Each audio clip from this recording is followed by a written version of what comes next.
before I start with the talk, let's just refer to the Word of God. If you have Bible, digital or not, you can open it with me. So it's the Gospel of Luke, chapter 13 and 12.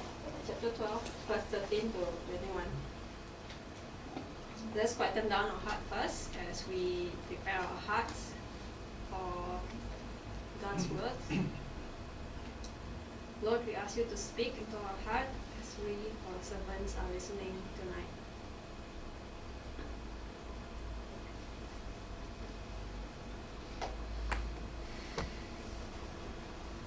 One of the multitude said to him, "Teacher, bid my brother divide the inheritance with me." So he said to him, "Man, who made me a judge or divider over you?" And he said to them, "Take heed and beware of all covetousness, for a man's life does not consist in the abundance of his possessions." And he told them a parable, saying,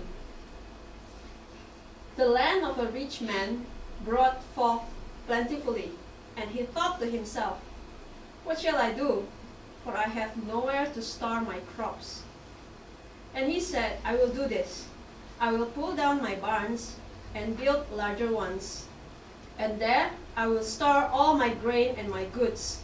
And I will say to my soul, Soul, you have ample goods, laid up for many, many years. Take your ease, eat, drink, be merry.' But God said to him, 'Fool, this night your soul is required of you. And the things you have prepared, whose will they be? So is he who lays up treasure for himself and is not rich towards God.'"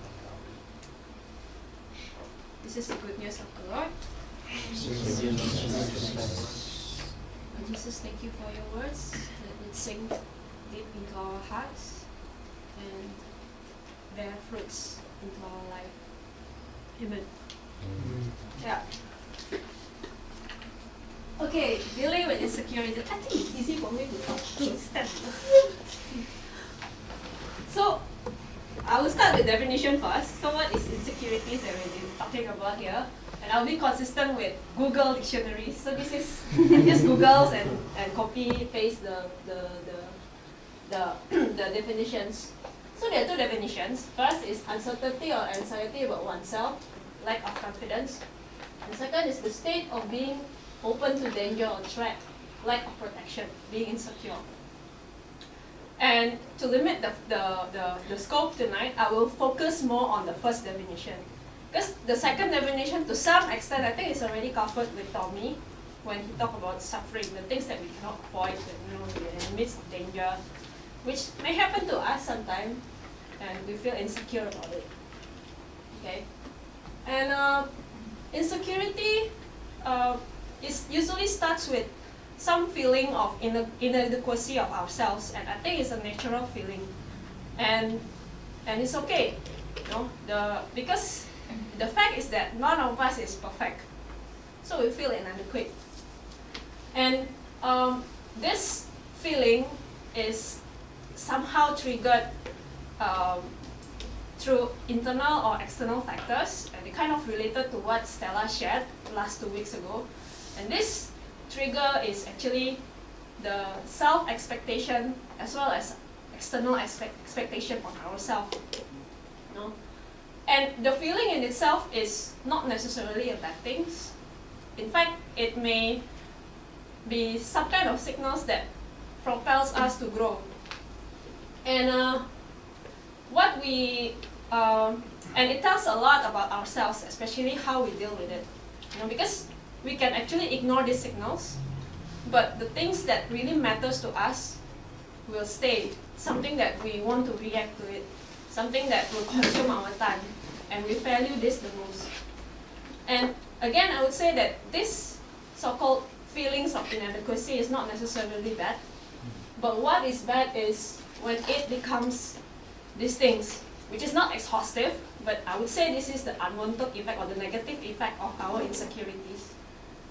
When our insecurities lead us to feeling despair and apathy of ourselves, when we have low self-esteem. And then another thing is when we are afraid of being in a relationships, any kind of relationships, because simply we are afraid that in our relationships, when we are too close with other people, we may expose our weaknesses. We fear of rejection. Jealousy. We see in others the things that we don't have, and it makes us somehow feel grief over their bliss and rejoice over their misery, which is very twisted. And sometimes we can turn our inadequacy to feeling of jealousy when we look at others, and then we start comparing, and we kind of like hate the fact that they have the things that we don't have. Another thing is being obsessed with our insecurities.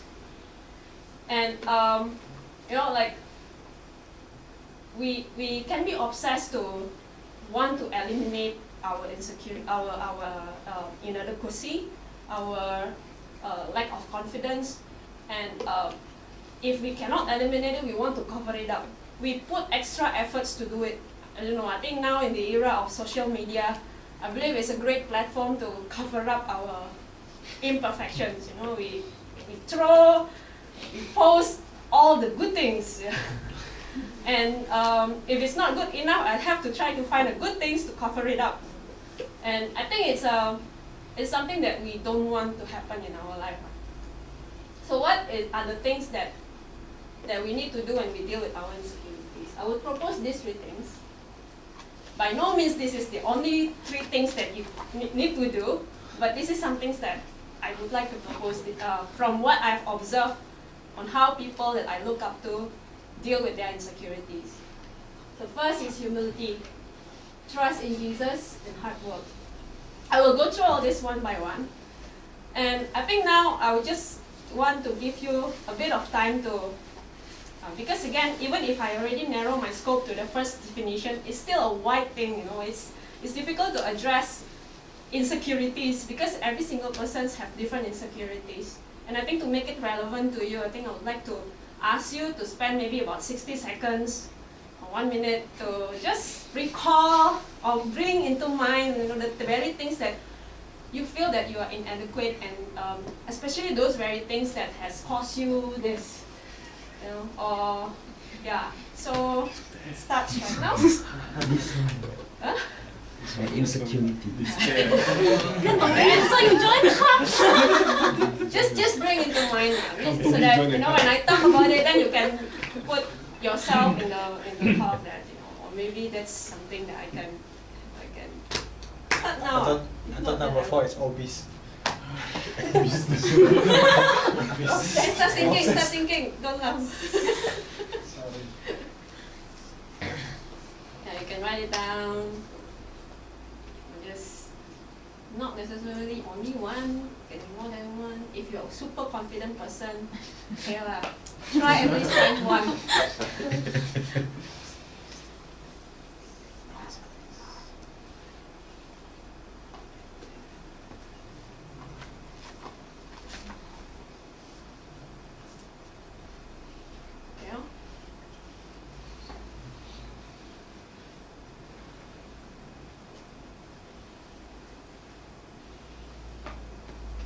Okay, I also have my own list, and I think it's quite a lot because I have more time to think. For the past few weeks, I've been thinking about insecurity, so all pops up. Over the many years, some insecurities I managed to deal with it, or sometimes it's no longer relevant. But for the past 2 or 3 years, there are a few things that still remains, I will say some of it, but it's not exhaustive. It's just some of it. One of it is I have this medical conditions. He knows very well. I have scalp problem, and when it's really bad, I really want to scratch. But if I scratch, then it will be as if like snow is falling outside because there are a lot of white things on my shirt, and it's really uncomfortable. I feel quite embarrassed when it happens, especially outside. I want to scratch. So that is something that I'm still dealing with. It's a medical condition. And another thing is I'm quite insecure because for my age, because I have a career switch in the middle of my whole career life. So for my age, I'm kind of like behind. I'm late to start my career. So currently, for my level, like my peers, my current peers are about 4 to 5 years younger than me. So it's a bit, yeah, a bit feeling I am old compared to my other people, my other peers in my office. Then another thing that I can think of is quite real because it's also related to my work. It's my my presentation and public speaking skills. You know, it's something that I need to do a lot in my previous job, which stressed me out a lot, and to some extent I still need to do it during this current job. Not so often, that's why I'm much happier now. But every time I need to do it, it somehow cripples me. It somehow like shut me down. Like it makes my life so miserable for the 1 week leading to that presentation especially. Okay, this one is not considered formal presentation, so it's still okay. You know, formal presentation is different, and yeah, it's kind of like horrifying me still. And the next one is something that is growing more and more in me. I'm not confident that I will be a good mother. I just feel that I'm not a mother material. And I think my insecurities is I don't think it's kind of like similar to yours. I think yours also have your own. I mean, just now you just recall. But I wonder if any of you have this in your list of insecurities, or at least something related to it. That I'm not confident that my life is pleasing to God. I'm not confident that I'm not able to, to overcome these particular sins in my life. I don't know. But this brings me to this reading, the reading from the Gospel of Luke, the parables of the rich fools. There. So I remember why I chose this reading for this particular talk is because many years ago, there's one Sunday where the homily was this passage, and the father who gave the homily reminded us that a lot of times we focus so much about things on earth, like how to like building our careers, trying to get promotion, and feeding our families, which is so important. But we don't do much for the things that is the most necessary, which is building our relationship with God. And I think that was a timely homily for me, because during those times, many years ago, like I think straight into graduation, after graduation, I was very clueless about life, in particular about financial planning. I think that's one of my insecurities last time, that I was not financial savvy at all.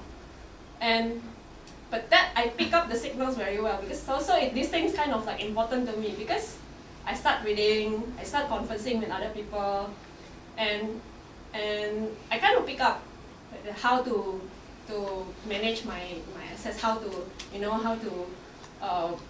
like not spend too much, how to save money, and even I plan to take master in finance.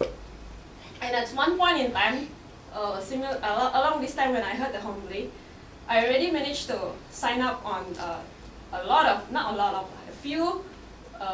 a few insurance plan, and so I managed to cover my hospitalization bills in Singapore if I ever got admitted. So far, no. So hopefully I never use it. And I also have like insurance plan that in the event of my death, my parents then, now my husband, will get a lot of money. And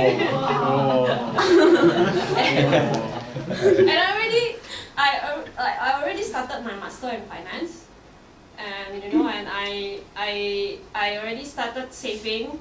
I already have plans to build my assets in the future, and I'm quite excited to execute the plans.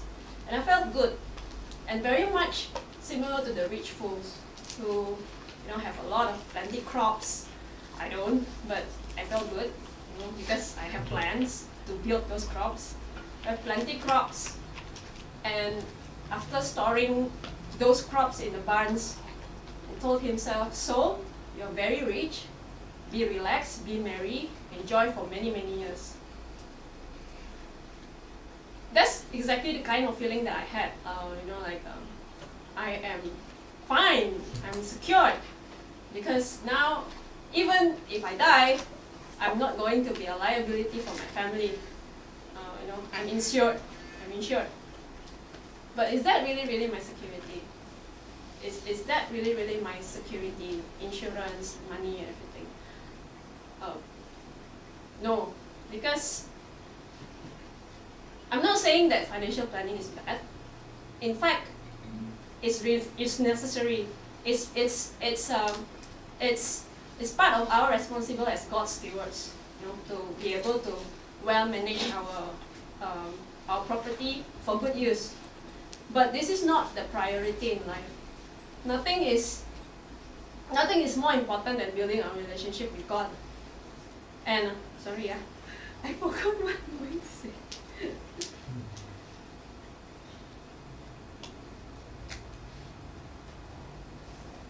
Yeah. Okay. Yeah, on track. And nothing is more important than building relationship with God. And too many people, Catholics included, myself included, this needs of building relationship with God may seems like the after death need, something that you need when after you die. You can think about it when you are old, because we have this view that we're still young, right? Young adults. We're still young. We still, our time on earth here is still long, and there are still a lot of more pressing things that we need to do. Building our career. That's something that we need to. Here in Singapore, we listen this a lot of times. There's something that we need to consider still when we're still very young, building our career, getting the promotions that we need, getting the job that is good, stable, starting a family, so getting a good girlfriend, good boyfriend, trying to be able to feed your families, which is all important. But we also have this distorted view that we cannot pursue all these things together with building the strong relationship with God, which I also had that distorted view. I think I shared with many of you a lot of times.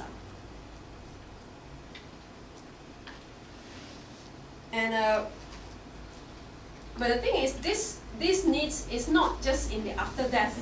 Building a relationship with God is something that God offers to us even here and now, and it's something that will make our life meaningful. It's the key to our true happiness, to have this meaningful relationship with God. And the key to this things that God's offer to us, which is living life to the fullest, is trust in Him.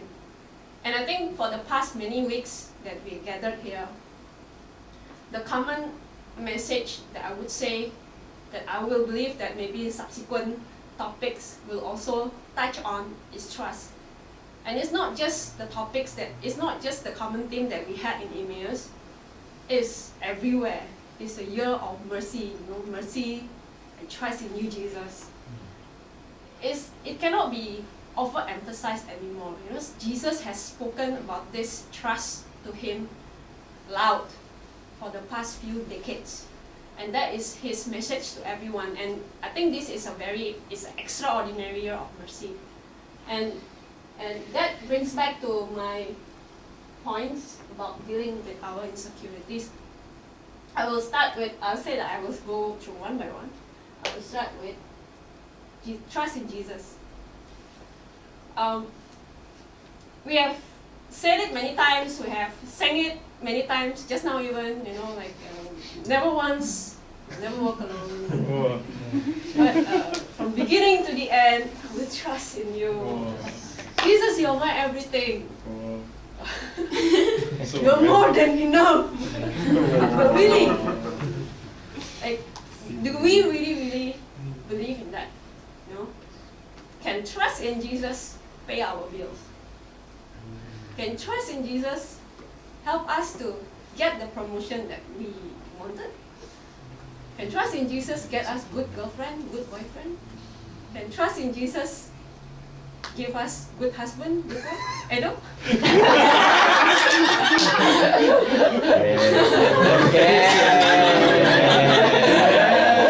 Tricky question. The answer is based on personal experience, yes.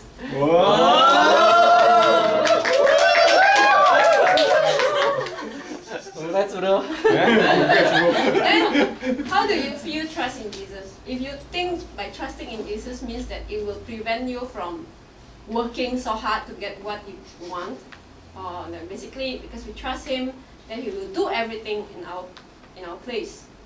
Because we trust Him, He will prevent us from experiencing failures, from experiencing sufferings. Then prepare to be disappointed. Because trusting Him, I believe, is about walking together with Him. Never walk alone. Walking together with Him. Trusting Jesus is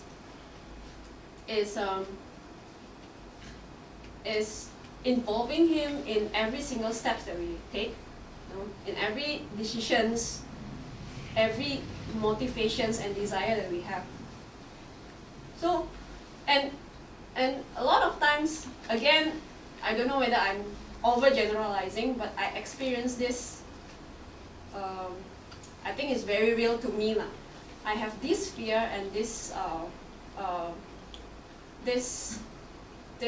I felt afraid of trusting Him because I felt that if I trust Him too much, then He will use me for His purpose that is against my freedom and my happiness, which I think that we just show us that we don't really trust Him, because trusting Him is exactly confidence in His love. Trusting Him is exactly knowing with certainty that He means well for our being. He means well for our soul, for our true happiness, for our joy. Yeah.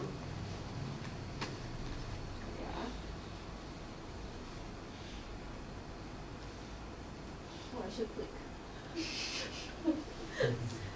Yeah, and this confidence in His love is our greatest security, something that we need to treasure the most in our life.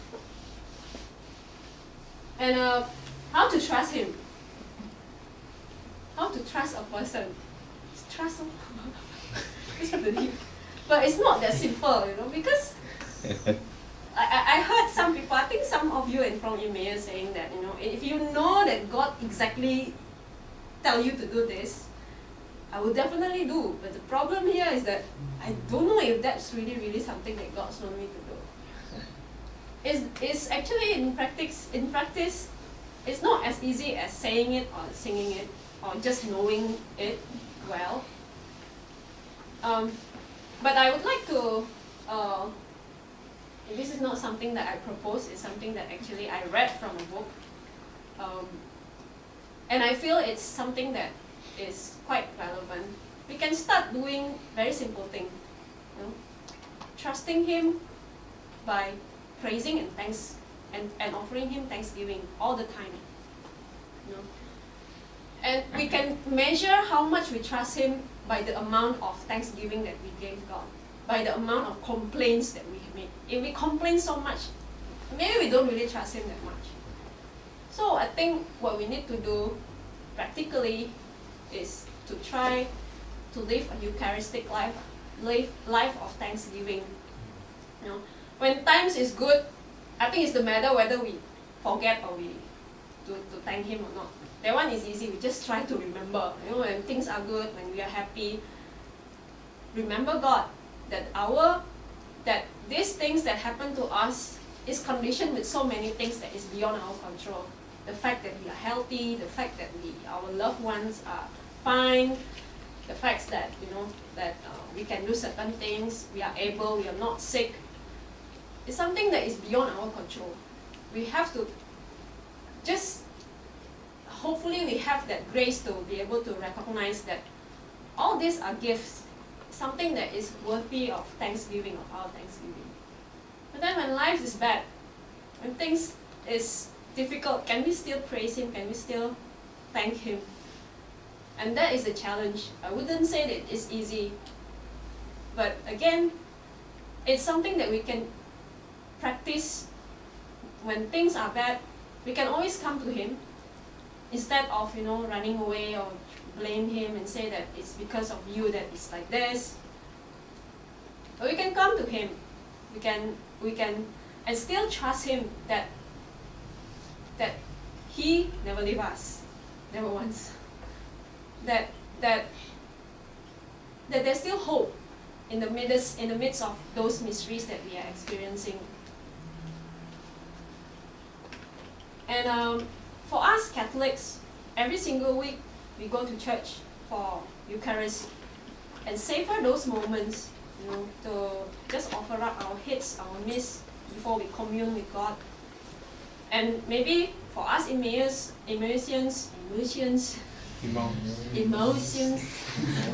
we gather every single week also. I think there's another opportunity for us to savor those moments with God, to praise Him, to worship Him, to thank Him for the things that He has done in our life. And in between, in every circumstances, we can always thank Him, we can always praise Him. I think that's something that we can do in our life to build that muscle of trusting God in us. Next, humility. I think the first, humility and trust in God is kind of intertwined together. It's something that kind of very related to one another. None of us is perfect. I say that again and again, and it is okay. It is okay because that's just the fact. None of us is perfect. But the thing is, our value is not depending on our perfection. Our value is, our greatest value is because God, our Creator, loves us so much. And we have all of us, we have been redeemed with a very high price. And that is our price, infinite. So what is this variations, imperfections compared to this infinity? It's nothing. Because our true value is God Himself has loved every single one of us. Every single one of us, short, tall, young, old, whatever, is loved by God personally and is precious to Him. And a lot of times, our negative reactions to these insecurities that we have, be it feeling despair, like feeling like frustrated over ourselves and feeling obsessed to eliminate our insecurities or to just cover up, is precisely because we are not humble. We are very proud, and it disappoints us so much to face that we are not perfect. We cannot accept it, and hence we just cannot accept it. It's too much for us. And and another thing is, humble people, they are not self-centered. In fact, they are others-oriented. And a lot of our insecurities is coming from our self-centeredness. And when we see that,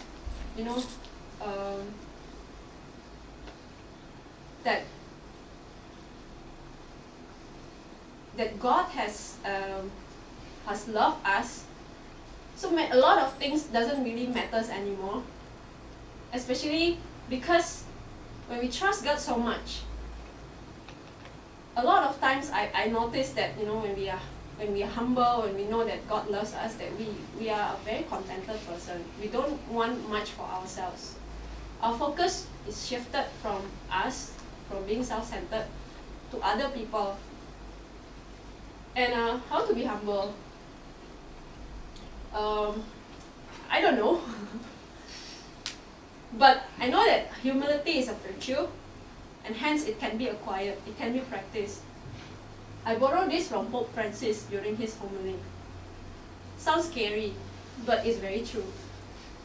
There is no humility without humiliation. I think he said this homily in one of his audience, like a Wednesday audience in February this year.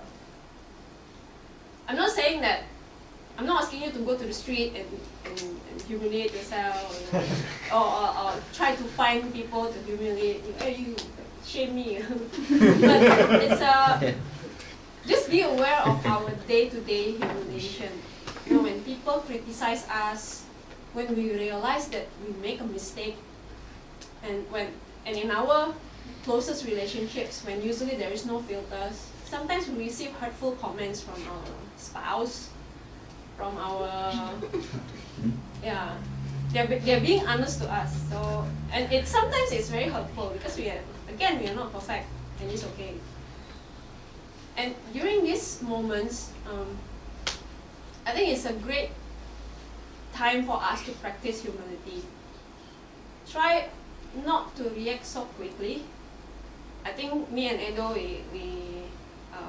a lot of times we say things, because I mentioned before, we are close, we don't need filter anymore, and we react quite quickly like, to defend ourselves. Oh, because his name, no. So, but we can just ponder, because maybe that's what the other person says to us is true, and it's something that we can be thankful of, that that person is honest to us. No, a lot of times, unless if it is related to crime, or it's some kind of, you know, when people humiliate you and it's a crime, and or if it involves some kind of misunderstandings that needs to be clarified, a lot of times we don't really need to react to defend ourselves. Especially if we realize that it's actually our mistake. What we need to do is just to apologize and do better for next time. It's something that helps everyone. I think I shared to you when I was the first few months in my new job, now my current job, that I received this email. This one was many months ago. I received this email from some other person from other department, basically blaming me for certain mistakes and CC my boss. But I didn't do it. And okay, in short, I didn't do those mistakes, but I know how to solve it. And for a short time, I was kind of like tempted to shoot back with emails saying, you know, like giving proof that I didn't do it, everything. But then I realized that it doesn't help anyone. So I just solved the problem and sent email saying that, okay, this is all solved and everything was fine. And I mentioned to you in that testimony last time during one of the prayer meeting that I thank God for that opportunity, because I feel that I did the right thing. And in school, and this past 2 weeks, something happened also in my job. And this time is really, really my mistakes. And worst part is that I did that before, so it's a repeated mistake. So it's really bad. And my boss confronted me, and he was quite angry. I said sorry, and I tried my best to rectify it, which is good also. So I was trying to be humble. But then, after that, I keep on thinking to myself, very stupid. Very, very stupid. Why you did this? Oh, why again you did the same mistake? And even after work, I think that day, me and Edo, we try to go for weekday mass at least once a week, whenever we can. So that day we went for mass. And throughout the whole mass, I couldn't concentrate towards the mass. I keep on thinking, only if I did otherwise, only if I didn't do this thing, why this one is so stupid. And during those times, I already started to think of what kind of things I want to say for this particular talk. You know, you have to be humble, you have to trust the Lord. And I'm like, why how come I cannot be humble, I cannot forgive myself. So I just say I want to forgive myself, but I just cannot. The thoughts keep on coming back. Then after mass, we went for dinner. And then the thoughts just disappear. I don't know how. I think my point I want to say is that just try. Just try to be humble. Even if you are not humble in the first place, just try, because I think we learn by practice, you know. And even if we in general we are not very humble, and again That is weakness. And be humble for that. It's okay. I hope it makes sense.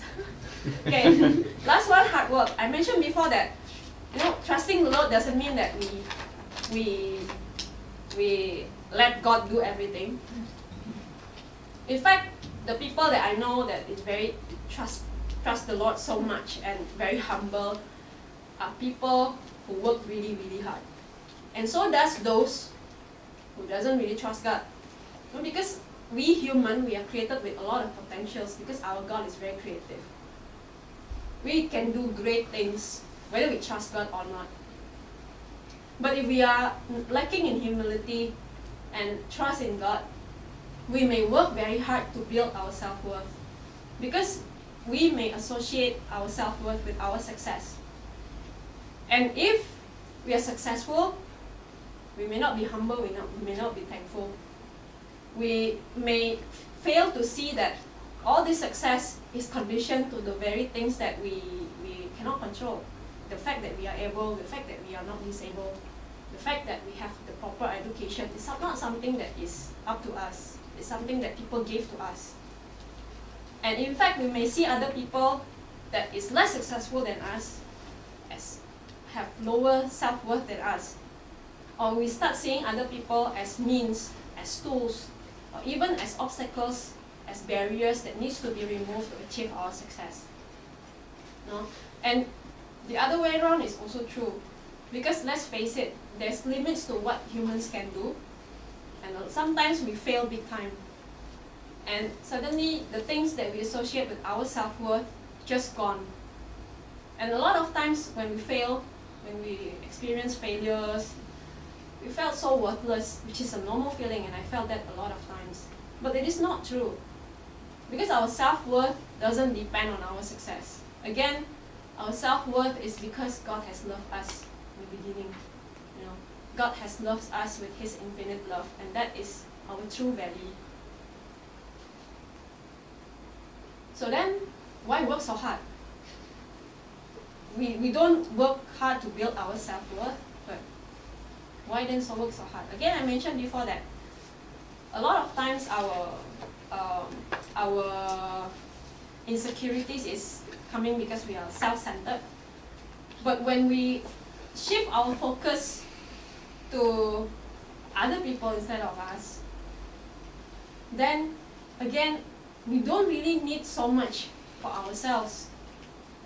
We begin to look at other people, maybe our families, our communities, our missions. Our archbishops, I'm very touched with his dedication to his job, to his mission. Archbishop William Goh, I think I would say that I'm correct in saying this, that he's one of the busiest guy in Singapore. He's super busy because he has a lot of things on his plate.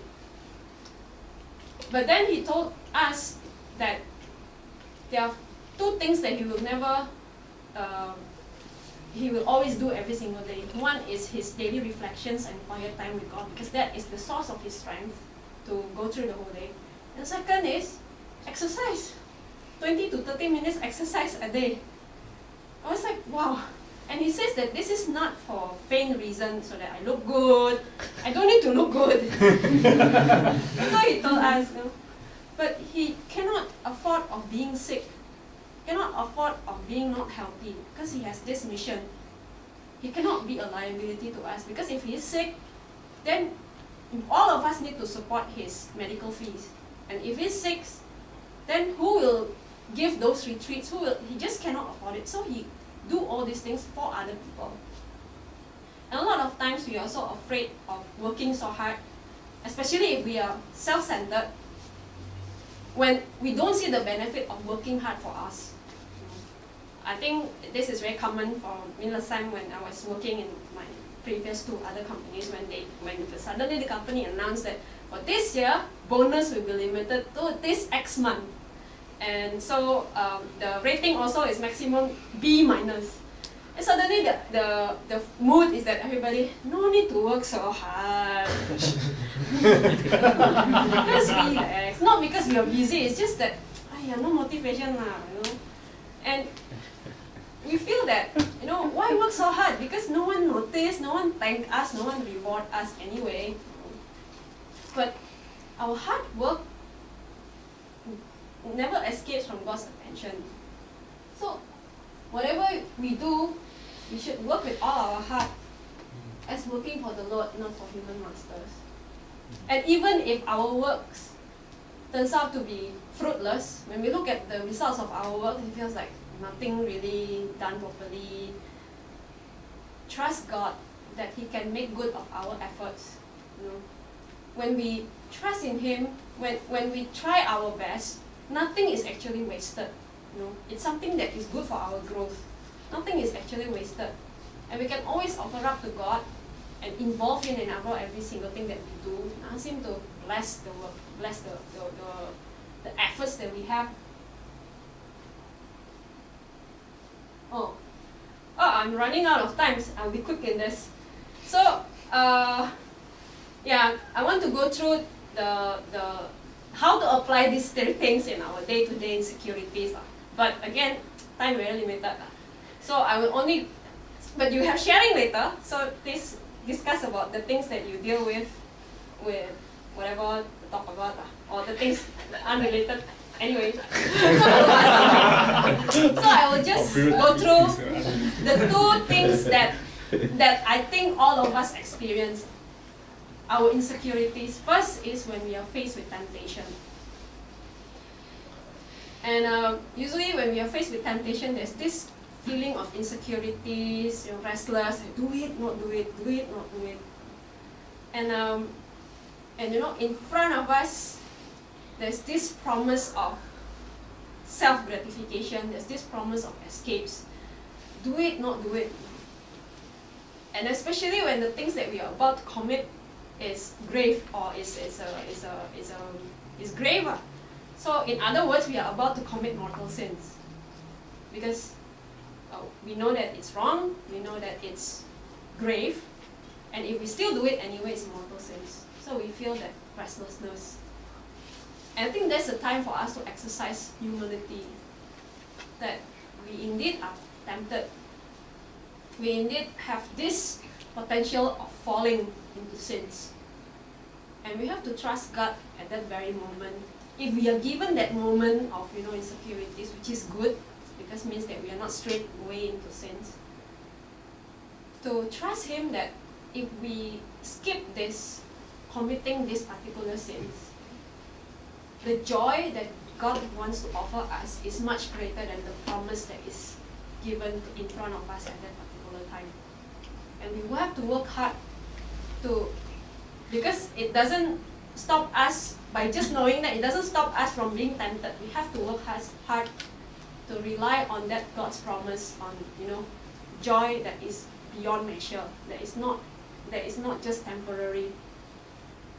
And that's the second example. Let's face it, I think more often than not, we fail on the first example. And then we fall into temptation, and then we commit sins. Then again, we feel, so bad, I'm really bad. And in general, when we miss the mark, when we try living in holy life, and then we find ourselves one day that we are even worse than when we started even. Again, be humble. That's our nature, we're just weak, we're just fallen. But it's okay, God still loves us anyway. And trust Him, because He loves us regardless. And don't run away from Him, because that hurts Him much more. If we feel despair, and if we decided to not coming back to Him because we feel very bad, that hurts Him much more than the moment we fall the first time, or even numerous times.